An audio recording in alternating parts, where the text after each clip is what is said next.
विश्वास करते हो परमेश्वर यहाँ है? यस। आज आप सबको ठीक होना है। आमीन। मेरे को इतना लोगों को छूने की जरूरत नहीं है, लेकिन आज मैं सबके लिए दुआ करूंगा, क्योंकि मैंने बहुत सारे प्रार्थना करके आपके लिए आया है। तो लेकिन करना क्या होगा? वचन को पालन करना। वचन पर ध्यान दो। आप इधर मत देखो, आप वचन पर ध्यान दो। वचन 21 पढ़ो, क्या लिखा है? और मैं क्या हुआ इसका ना होने दे, वरन अपने मन में धारण कर। वरना अपने मन में धारण कर। विकास का माइक है, हाँ अपने पास रखना। वरना अपने मन में धारण कर। हाँ आगे क्या लिखा है? क्योंकि जिनको वे प्राप्त होती है, हाँ वे उनके जीवित रहे। यस आमीन। पढ़ो 22। वचन हमारे जीवन का आधार है। क्या है वचन? क्या है? परमेश्वर। यीशु मेरा जीवन का आधार है, यीशु बिना जीवन बेकार है। ये बात सिर्फ वही जानेंगे जिनसे यीशु मोहब्बत करता होगा। बाकी नहीं समझते होंगे कि ये क्या है, लेकिन हम जानते हैं, जितने विश्वास करते हैं वो जानते हैं यीशु ही हमारा जीवन का आधार है। मैं मसीह में हूँ, मसीह मुझ में है। कहता है कि तुम मुझ में बने रहो और मेरा वचन तुझ में बना रहे, तो तुम जो कहो तुम्हारे लिए हो जाएगा। किस में बने रहो?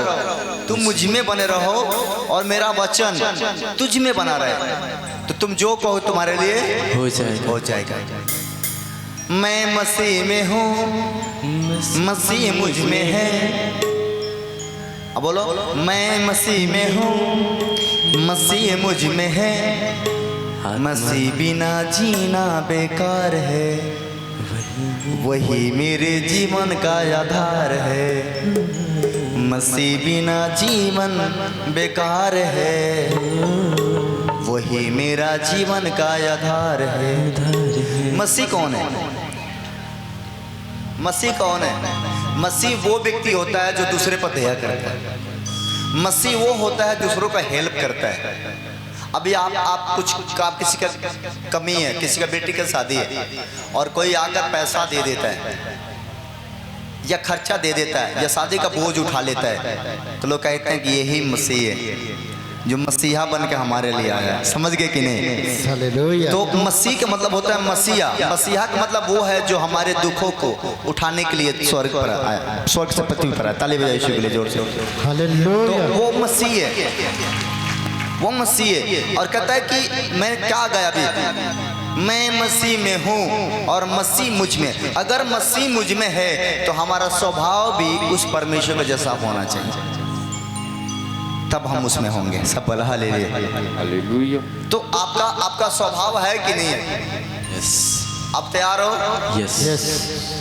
आमीन आमीन। हाँ आगे क्या लिखा है? एक वचन पढ़ेंगे, भजन संहिता उसका 107 उसका 19।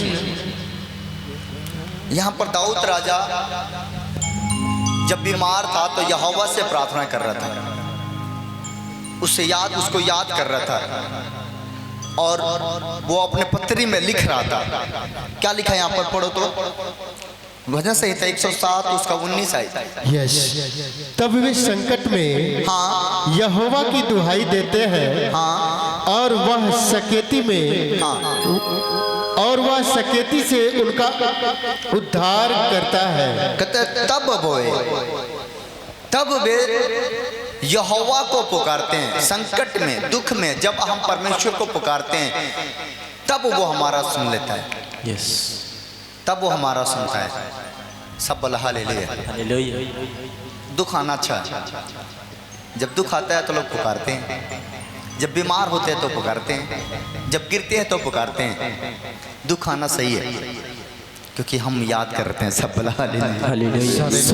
सुख में भूल जाते हैं, लेकिन दुख में हम प्रभु के करीब चले जाते हैं। हाँ फिर पढ़ो भजन संहिता 107 का 19। तब वे संकट में यहोवा को दुहाई देते हैं और वह सकेती से उनका उद्धार करता है। आमीन। आमीन। भजन संहिता उसका 107 उसका 20 साइड में क्या लिखा है? यस, वह अपने वचन के द्वारा वो अपने वचन के द्वारा उनको चंगा करता है। उनको चंगा करता है जो उस पर विश्वास करते हैं। वो अपने वचन के द्वारा उनको चंगा करता है जो उस पर भरोसा करते हैं।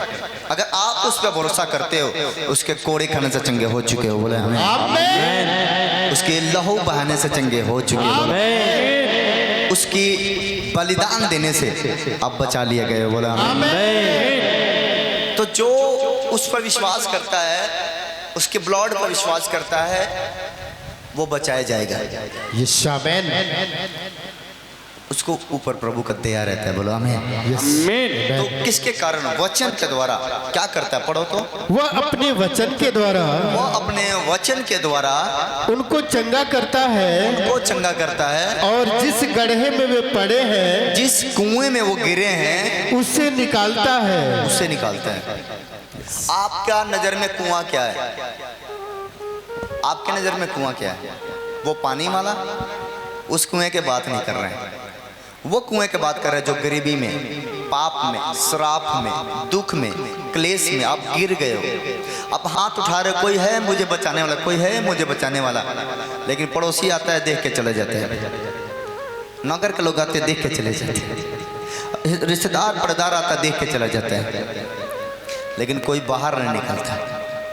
लेकिन परमेश्वर कहता है कि मैं तुम्हें अपने वचन के द्वारा गड्ढे में से बाहर निकालने जा रहा हूं, बोलो आमीन। आमीन। आपको विपत्ति से वो बाहर निकालेगा, दुख से बाहर निकालेगा, संकट से बाहर निकालेगा, क्योंकि वो एक ऐसा परमेश्वर है जो आपको कभी गड्ढे में नहीं देख सकता। वो हमेशा आपको बाहर निकाल कर रखेगा, बोलो आमीन। आमीन। आमीन। क्या आप तैयार हैं परमेश्वर के लिए? यस। तो आप निकल चुके हो, आमीन।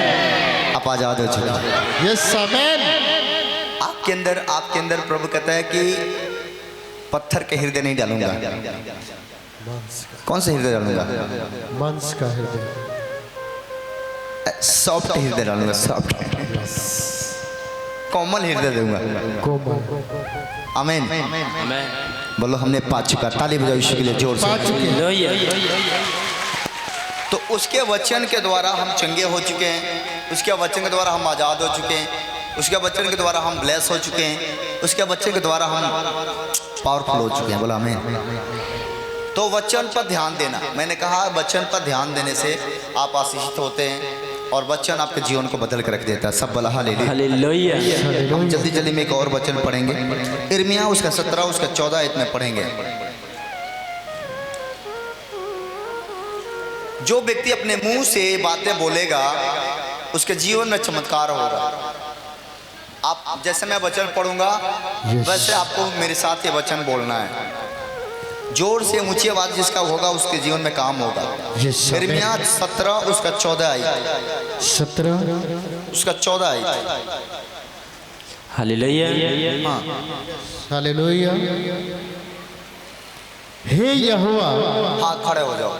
हे यहोवा, अब सब बोलोगे इनके साथ। अगर चंगा होना है तो, ठीक होना तो अपने बीमारी पर हाथ रखो, इनके साथ बोलो। अपने बीमारी वाली जगह पर हाथ रखो, चलते नहीं तो पैर पे हाथ रखो। सिखाओ अपने लोगों को जो बीमार है, वो अगर उनको नहीं पता है तो उनको बोलो बैठे बैठे बेटा, बैठे बैठे बैठे बैठे बैठे बैठे बैठे बैठे। ये वचन प्रभु का वचन है। आपको जो चीज चाहिए इस वचन से मांगना, आपको जीवन में काम होगा। हाँ, जहाँ आपको दर्द होता है, सूजन है, पथरी है, रसोलिया है, बवासीर है, गिल्टी हो गया, जो भी दिक्कत है, वो वचन से हम आज घोषणा करेंगे, बोलेंगे और मुंह से बोलेंगे और विश्वास रखेंगे कि हम चंगे हो गए। ऊंची आवाज में बोलोगे। हाँ, क्या लिखा है? हे यहोवा, मुझे चंगा कर। बहुत लोग नहीं बोल पा रहे। तब मैं, रुक जा ना, ध्यान कहाँ है? मेरे तरफ देख के बोले। बहुत लोग नहीं बोलते। जो नहीं बोलेगा उसका बीमारी कभी नहीं जाएगा। मैंने कहा आपके मुंह में सामर्थ है, जब बोलोगे तो चंगे हो जाओगे, नहीं बोलोगे नहीं होंगे, आपका मर्जी। तो ऐसे बोलना है। क्या बोलना है? बोलो।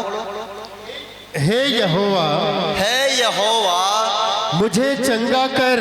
मुझे चंगा कर। तब मैं चंगा हो जाऊंगा। तब मैं चंगा हो जाऊंगा। मुझे बचा, मुझे बचा, तब मैं बच जाऊंगा। तब मैं बच जाऊंगा। क्योंकि मैं तेरी ही स्तुति करता हूँ। तेरी स्तुति करता हूँ। आमीन आमीन। इसमें क्या लिखा है? आपको इस बात को बोलना होगा, हे यहोवा तू मुझे चंगा कर तो मैं चंगा हो जाऊंगा। चंगा का मतलब क्या होता है? छुटकारा। ये पंजाबी भाषा चंगा, पंजाबी में बोलते हैं चंगा हो जा, लेकिन साधारण भाषा में, भोजपुरी भाषा में ठीक हो जा। हमारे भाषा में क्या है? ठीक होना। कि हे प्रभु जी, सुनना मेरी बात को, हे प्रभु जी रउआ चंगा करे, मतलब ठीक करे तो हम ठीक हो जाए।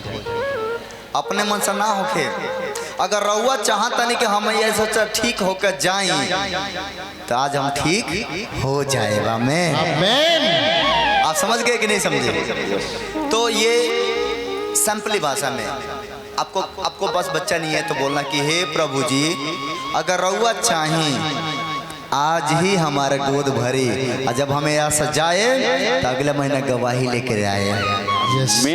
आपको बोलना होगा, बिना बोले नहीं होगा। मांगना होगा, बोलना। बाइबल लिखा मांगो तो तुम्हें दिया जाएगा, ढूंढो तो तुम पाओगे, और खटखटाओगे तब तुम्हारे लिए खोलेगा, नहीं तो नहीं खोलेगा। इसका मतलब मांगना पड़ेगा, बोलना पड़ेगा। तो फिर इस वचन को बोले एक बार और। यस। हाँ, हे यहोवा, हे यहोवा मुझे चंगा कर, मुझे चंगा कर तब मैं चंगा हो जाऊंगा। चंगा हो जाऊंगा। मुझे बचा, हाँ, तब मैं बच जाऊंगा। क्योंकि दाऊद राजा व्याकुल है दुख से और कह रहे कि हे प्रभु तावा बीरो पैसा कौड़ी तंत्र मंत्र कहाँ कहाँ नहीं इलाज कराया आपने, लेकिन आपने हर जगह से निराश होकर यहाँ आए हो। और ये आए हो तो बोलो हे प्रभु जी अगर रउआ चाहे तो आज वे हम ठीक हो जाए। आमीन आमीन।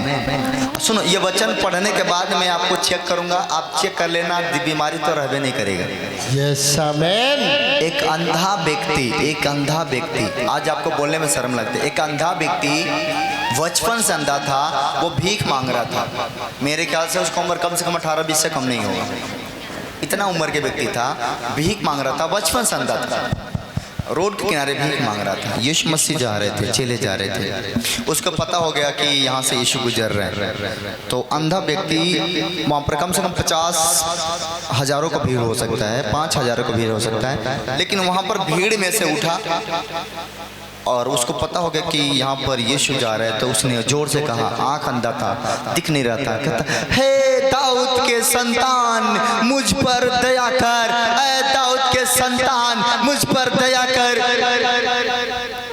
परमेश्वर ने कहा इतने भीड़ है, किसी का आवाज इतना ज्यादा तेज नहीं है, ये कौन है जो इतना तगड़ी आवाज में बोल रहे हैं?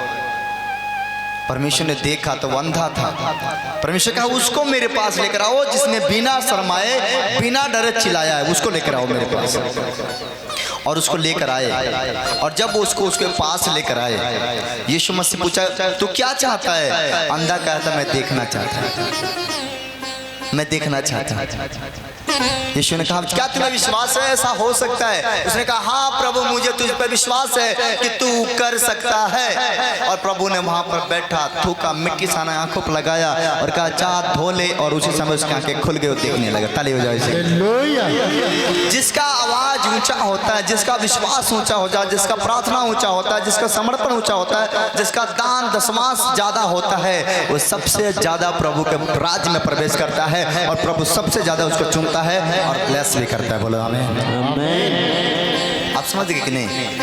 दान देने से भी हम आशीषित होते हैं, दशमांश देने से। बाइबल में लिखा सारे दशमांश मेरे भंडार में ले आओ। किस लिए? ताकि मैं तेरा विश्वास को परख सकूं कि सच में तू ऐसा है कि नहीं है। क्या सच में तेरे अंदर दया है कि नहीं है? क्या सच में तू अब मेरा आज्ञा मानता है कि नहीं मानता है? ले आ। अब सोचोगे मेरे पास तो खाने के लिए नहीं है तो मैं कैसे ले आऊँगा? कहता ले आ, विधवा औरत को देख, ले आ उसके जैसे। उसके पास 2 दमड़ी था, उसके पास और कुछ नहीं था, सबने दिया, वो सब डाल दिया। प्रभु ने कहा सबसे ज्यादा अधिक दान इसने दिया जिसके पास बिल्कुल नहीं था। देख तो देख, रख तो सही, एक बार आजमा तो सही। धनवान धन में से 10 लाख में से 1000 रुपया दे दिया तो क्या दे दिया, लेकिन किसी के पास 1000 है वो भी दे दिया तो उसने सब कुछ दे दिया। आमीन। जब आप दान करते हो, दशमांश देते हो, प्रभु आपके लिए रास्ता खोलता है। आप अगता गए हो, समझ नहीं आ रहा है कि हमारा बरकत कैसे मिलेगा, लेकिन आपको मैं बताना चाहता हूँ आपको बरकत मिले या ना मिले, लेकिन जैसे दान देकर जाओगे आपके रास्ते खुल जाएंगे। अब जो भी कमाओगे 100 गुना काटोगे। यीशु मसीह के नाम में बोलो आमीन। दशमांश भेंट देना जरूरी है, वफादार होना जरूरी है, ईमानदार होना जरूरी है, चर्च के सेवा करना जरूरी है। जब आप सेवा करते हो, ऐसे काम करते हो, खुदा आपको बढ़ाता है। आपका दान आपको उस लेवल पर ले जा सकता है जहां तक आपने सोचा नहीं होगा। सब बोला हालेलुया। इसलिए दान कभी नहीं रोकना, दशमांश कभी नहीं रोकना। एक विश्वासी का विश्वास तभी मजबूत होगा जब वो दशमांश देता है, दान देता है, अपना भेंट देता है, तो वो मजबूत होता है, चट्टान बनता है। आप समझ रहे कि नहीं? क्योंकि वो उसको बोलने का हक होता है कि प्रभु मैं तेरे घर में अपना दान दशमांश देता हूँ, इसलिए मेरे पैसे में बरकत दे। लेकिन अगर कोई व्यक्ति दान दशमांश नहीं देता है तो प्रभु से बोलने का हक भी नहीं है कि तू मुझे बरकत दे, तू मुझे बढ़ा। वो हक तभी बनेगा जब हम देंगे, हक तभी बनेगा जब हम परमेश्वर को काम को वचन को पूरा करेंगे, नहीं तो नहीं बनता है। जब आप देते हो तो आप छलांग मारने वाले हो, दौड़ लगाने वाले हो, क्योंकि जंग आप ही जीतोगे। यीशु मसीह के नाम में बोला। हर एक व्यक्ति को दान देना है, जैसे ये वॉलंटियर, बाउंसर, टीम, सबको। ये नहीं किसी से नहीं मांगता है। जब वो मुझसे मांग सकता है तो आपसे क्यों नहीं मांग सकता? हमें भी देना पड़ता है, लेकिन जब हम देते हैं तो उस दिन मन आनंदित होता है। देते समय थोड़ा कष्ट हो सकता है, लेकिन बाद में जो उसका स्वाद मिलेगा ना, तो बाप रे, सोच लेना रहने की घर बने, लेकिन बन गया। सोचे नहीं थे कि ये काम होगा, लेकिन हो गया। कैसे हो गया आपको नहीं पता, लेकिन जो अपने दान दशमांश खुदा के घर में देकर आते हो, वो देते हो तो मरता नहीं है बल्कि फलता है। यीशु मसीह के नाम में बोलो आमीन। आप देकर भूल जाते हैं, लेकिन परमेश्वर कभी नहीं भूलता, वो देता है। बोलो आमीन। तो इसलिए अपने मुंह से बोलना शुरू करो कि आज से हम दान करेंगे, आज से हम प्रार्थना करेंगे, आज से उपासना करेंगे, आज से प्रभु की महिमा करेंगे। जैसा जैसा बोलना शुरू कर दोगे वैसा वैसा आपका रास्ता खुलना शुरू हो जाएगा। आप समझ रहे कि नहीं? कितने लोगों ने दान दिया अभी तक? कोई दान दिया है? भेंट हुआ नहीं हुआ? तो आज हम सच्चे मन से दान करेंगे, विश्वास से। जैसे हम खेत में गेहूं बोते हैं, विश्वास से ले बो दिया, और बाद में 6 महीने के बाद जब कटनी आता है, 4 महीने के बाद कटनी आता है, 6 महीने के बाद कटनी आता है, जब काटने जाते हैं तो मन खुश हो जाता है। आपको खुश होना है कि नहीं? तो अपने भेंट को अपने मुट्ठी में पकड़ो। हम भेंट के लिए प्रार्थना कर देते हैं, उसके बाद वचन देंगे, उसके बाद हम आपको थोड़े समय के बाद हम आपके लिए, सबके लिए दुआ करूंगा। अपने जगह को चेंज नहीं करना, मैं प्रार्थना करूंगा और सबको ठीक होकर जाना। बोलो आमीन। क्या आप तैयार हैं? रेडी हैं? तो अपने भेंट को, अपने दान को अपने मुट्ठी में पकड़ो।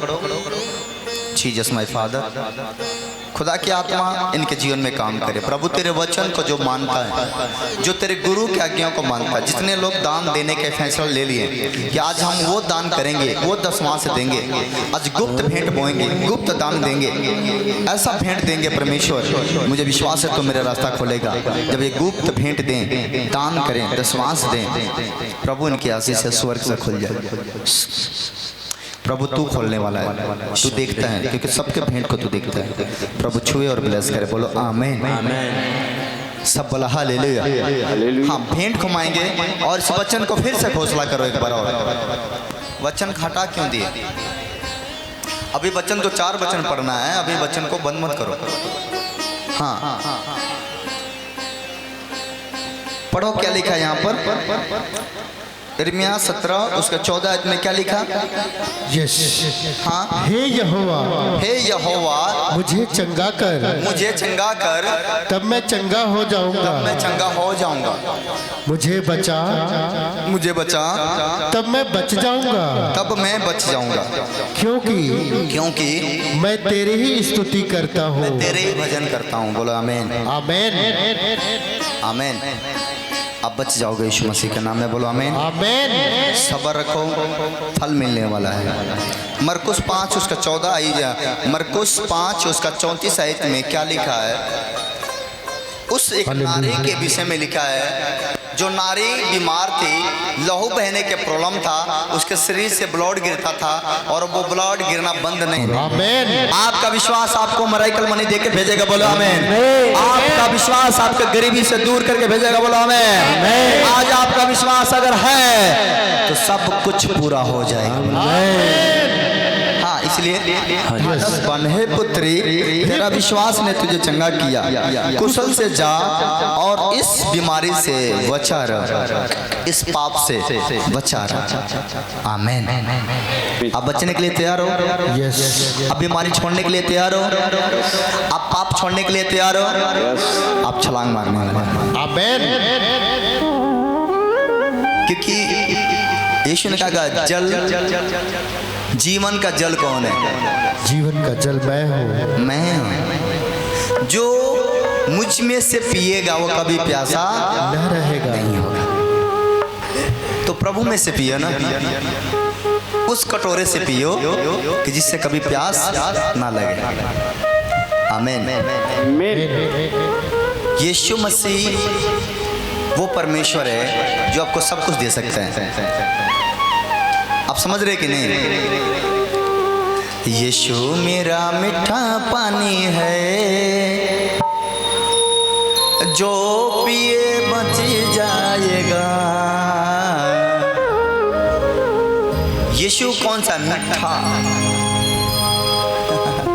बोलो हृदय में, बोलो यीशु तू मीठा पानी है, हम पिएंगे बच जाएंगे। यस।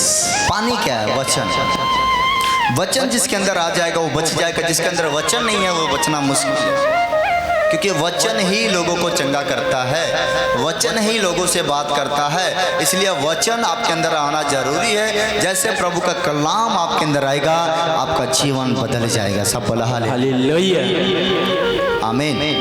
एक वचन पढ़ेंगे मेरे साथ जल्दी से, याकूब उसका 5 उसका 16 आयत। याकूब उसका 5 उसका 16 में क्या लिखा है? Yes, hallelujah. पढ़ो।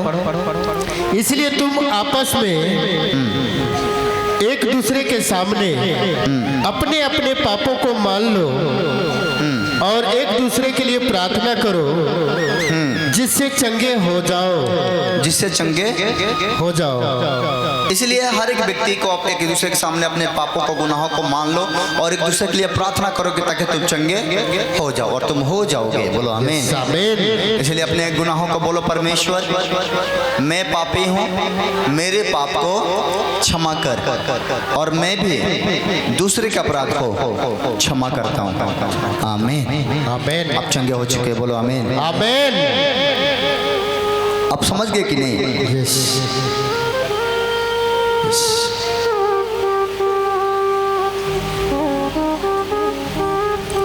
यसूफ के बारे में कितने जानते हैं? यसूफ के बारे में बाइबल में यसूफ के बारे में कोई जानता है? यसूफ के बारे में, यसूफ कौन था? बड़े कम जानते हैं। आज बहुत सारे लोग कहते हैं कि मेरा बुलाहट क्या है, मैं किस लिए बुलाया गया हूँ। देखो, कई बार परमेश्वर बुला लेता है, पहले काम कराता है बाद में। कई बार परमेश्वर चुन लेता है, पहले काम कराता है बाद में। यसूफ को परमेश्वर ने दर्शन दिया था कि तू राजा बनेगा, तू राजा बनेगा। लेकिन उसी समय क्या हुआ? यसूफ को जब दर्शन मिला था तो उसका दर्शन के अनुसार से उसका उम्र था 17 साल का। कितने साल का था? 17 साल का। 17 साल के उम्र में यसूफ को दर्शन मिला कि तू राजा बनेगा और तू राज करेगा। लेकिन राजा कब बना? 30 साल के बाद। जब वो 30 साल का हुआ तब राजा बना। आप समझ रहे कि नहीं? वैसे आपका बुलाहट है, आज वैसा प्रभु ने चुन लिया है। आज आपको कुछ नहीं दे रहे, लेकिन आपको मैं बताना चाहता हूँ 1 साल 2 साल 3 साल 4 साल के अंदर अंदर सब कुछ देने वाला है। बोलो आमीन। आमीन। आप खुश होने वाले हो, बोलो आमीन। आमीन। तो ताली बजाओ यीशु के लिए जोर से। तो आपको इंतजार करना होगा। क्या करना होगा? इंतजार करना होगा। किसके जैसे? यसूफ के जैसे इंतजार करो और प्रभु आपको उस लायक बनाएगा जिस लायक आपने चाहते हो। दाऊद के बारे में लिखा कि दाऊद एक छोटा व्यक्ति था। जब परमेश्वर ने चुना था तो कितना था? छोटा सा था। जब वो छोटा था तो छोटे पर उसका अभिषेक हो गया था। किसके द्वारा? शमूएल के द्वारा। छोटे पर उसको अभिषेक कर दिया गया था कि तू राजा बनेगा, छोटे पर से। तो छोटे पर उसको अभिषेक हो गया तू राजा बनेगा, लेकिन उस समय राजा नहीं बना। राजा कब बना? जब वो 30 साल के हुए। उतना दिन इंतजार किया। आप समझ रहे कि नहीं? तो आपको थोड़ा समय इंतजार करना है। आप जो कहोगे वो हो जाएगा। हालेलुया। तो उसके जैसा इंतजार करना है। दाऊद के जैसे क्या करना? बोलो हम आज से दाऊद के जैसे इंतजार करेंगे। परमेश्वर ने अब्राहम से वाचा बांधा था कि मैं तुम्हें पुत्र दूंगा, तुम्हें बेटा दूंगा। लेकिन जब परमेश्वर ने अब्राहम से वाचा बांधा कि मैं तुम्हें पुत्र दूंगा, बेटा दूंगा, उस समय उसका उम्र था 75 साल। 75 साल की उम्र में परमेश्वर ने वादा किया कि मैं तुम्हें पुत्र है। तो ताकता उसको भगाता नहीं। ये कहाँ से आ रहे हैं? 100 साल के बाद। आमीन। आपको मिल जाएगा। बोलो आमीन। तालियां ऊंचा आशीष आपका। हालेलुया। नारा लगा ऊंचा आशीष आपका है। तालियां बजाओ जोर से, छलांग मार के खड़े हो जाओ। हालेलुया। उठ जाओ खड़े हो जाओ। प्रभु इन वचन के द्वारा आपको बहुत सारे आशीष और ब्लेसिंग देंगे। आमीन।